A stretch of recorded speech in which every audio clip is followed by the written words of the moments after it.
rau vài cây hái ăn luôn cho lẹ nha mọi người. Đó. Chín rộ luôn. Ăn cơm cái không ăn nha mọi người.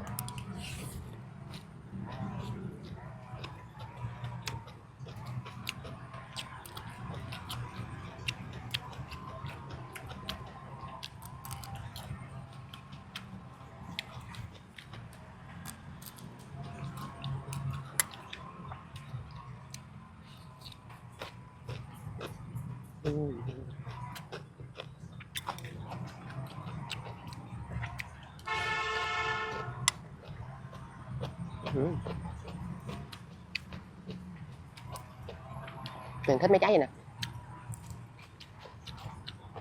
Nó già. Nó già cây thơm. Nhưng mà không có bị mềm.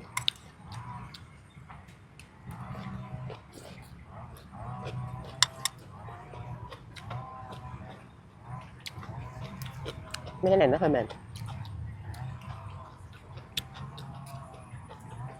Ngon quá à. Mà cái món này kho xong ăn không ngon bằng để qua hôm sau nha, để qua ngày mai ăn càng ngon.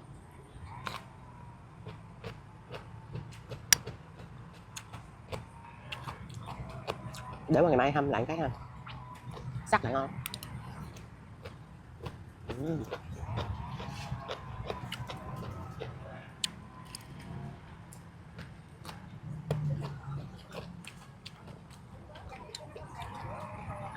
Ba Tuyền mua cá hấp á, cái loại có nước á, mình kho mình đổ vô cái nước cá nó dậy mùi lên, thấm vô măng ăn ngon.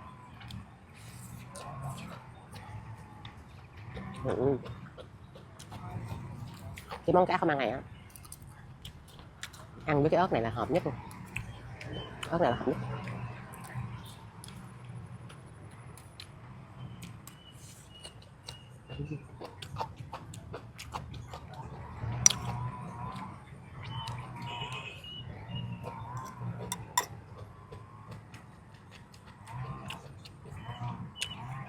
Nhà Tuyền cái này đàn ông thì thích kho với thịt ba rọi, phụ nữ thích kho với cá.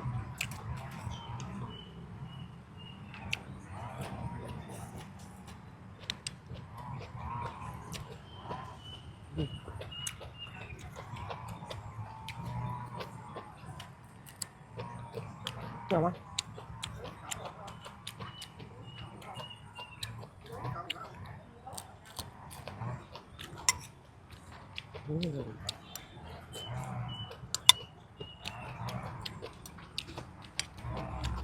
Ngon quá.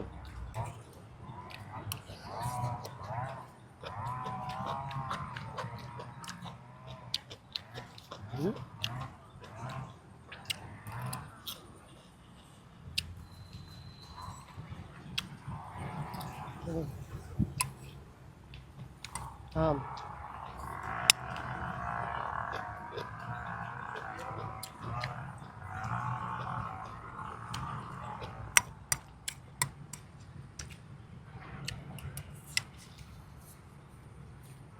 Ngồi đây ăn nó chiêu thiệt mà.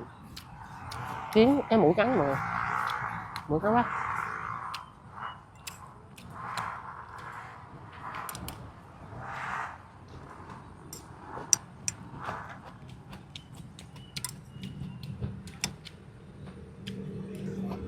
Con cá là thích cái mùi cắn ra. Nó chấm vô măng. Nhưng thật ra là thích ăn măng hơn. Thích ăn măng hơn cá. Nhưng mà kho là phải có cá, cho cái mùi cá nó dậy mùi lên ăn ngon.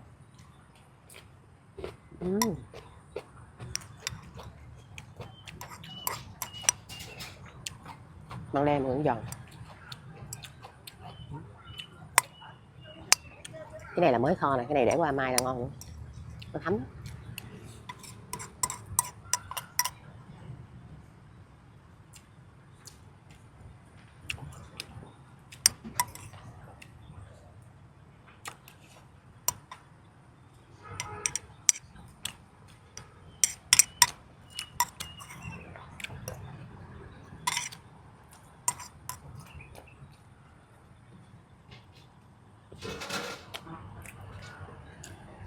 Ừ.